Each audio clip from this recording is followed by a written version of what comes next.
you can see that I'm a little bit crazy, and there are two theories in Slovenia. I'm serious now. One is that mentally I am in early puberty 12 years.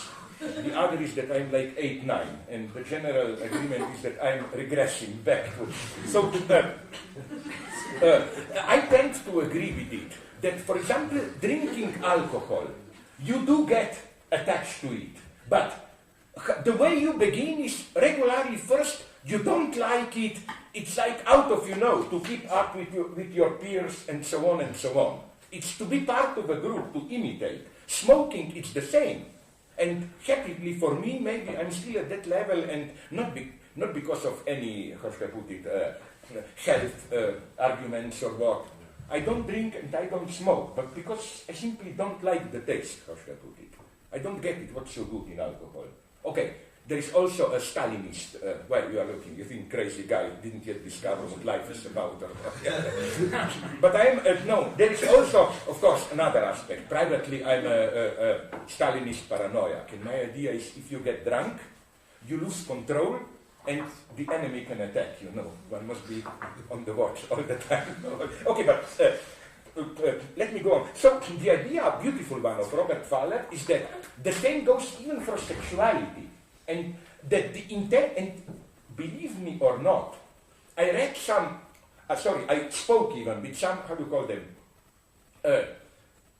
biologists, sexologists, those who reduce sex pleasure to organic procedure and try, and they claim that from the purely organic standpoint, it's definitely without any doubt that masturbation is more pleasurable.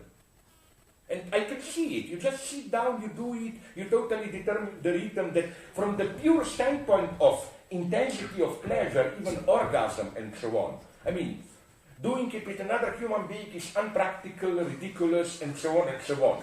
So it's only the phantasmatic aspect which sustains, of course, in reality, the much greater pleasure and so on.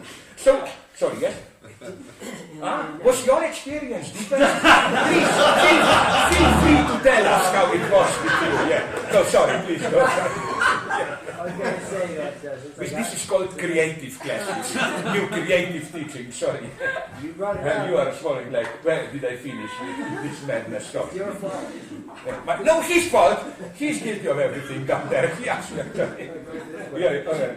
No, since I got to EGS, my right hand has been... No. Yeah. In Lacan, in Atride, yes.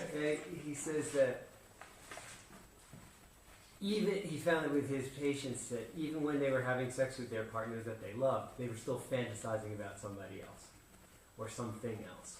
Yeah, absolutely. That's the basic thing. And yeah. that was almost impossible. So even the sex act itself becomes masturbatory. Yeah. Like, Oh no, I've written about it. I'm just afraid to repeat. I know that I already repeat myself too much, but that's how you should read. Sorry, you have a comment. Would you share? Let's pretend we are in California. Would you like to share your experience?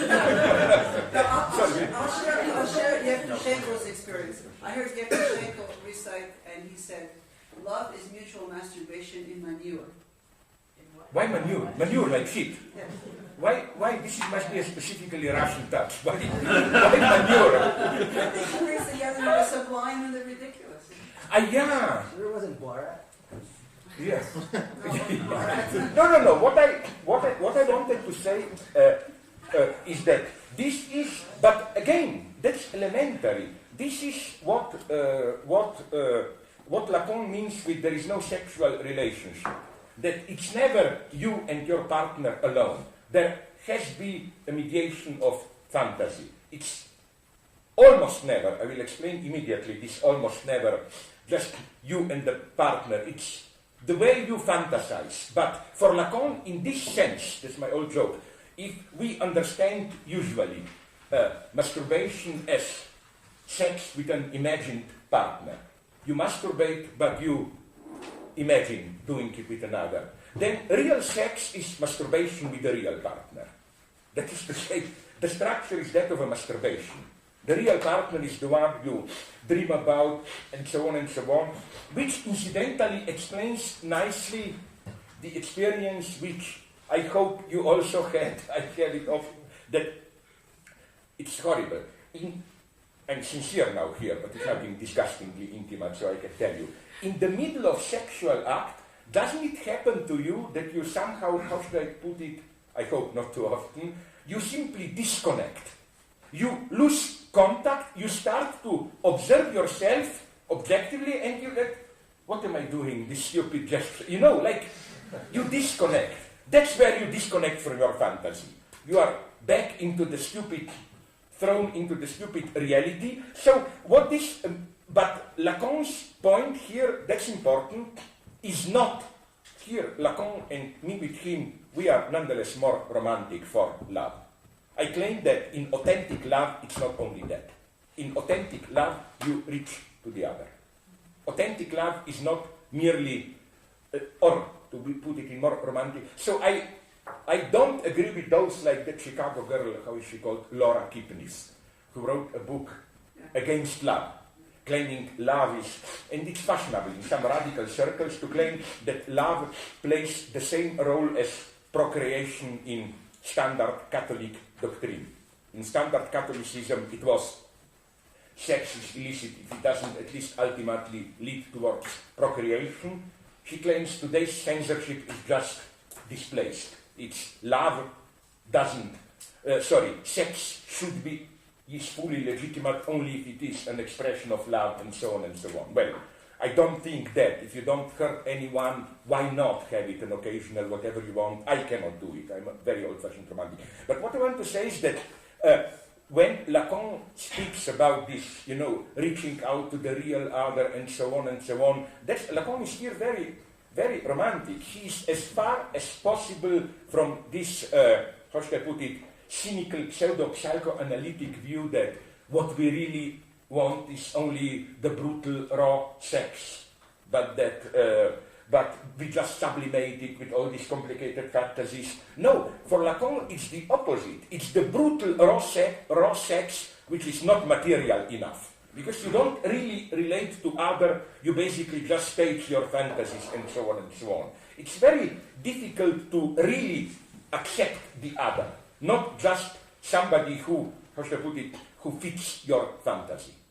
And for Lacan, and I agree with here, that's love. Love for Lacan, there is a big change here in Lacan.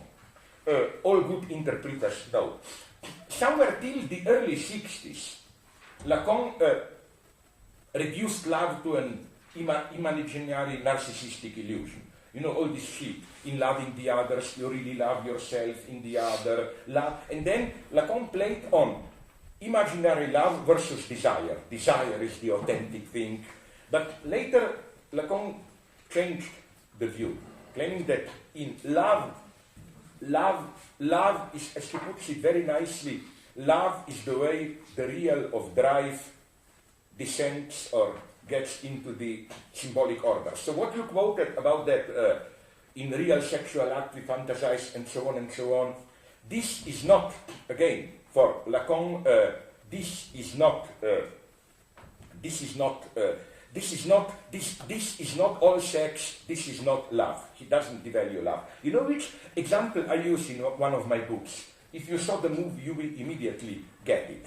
Why also, Lacan says first that, especially he specifies for him, this is typical male sexuality, phallic masturbatory jouissance.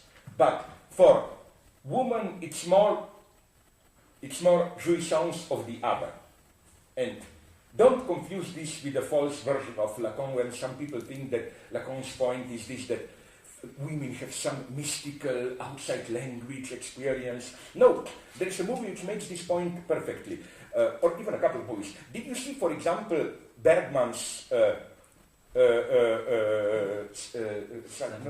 Persona, which I don't like, I prefer Silence. But do you remember, I think some 20 minutes into the movie, B.B. Anderson is telling to the one who is the other, who is still silent, reports on some small orgy on the beach years ago.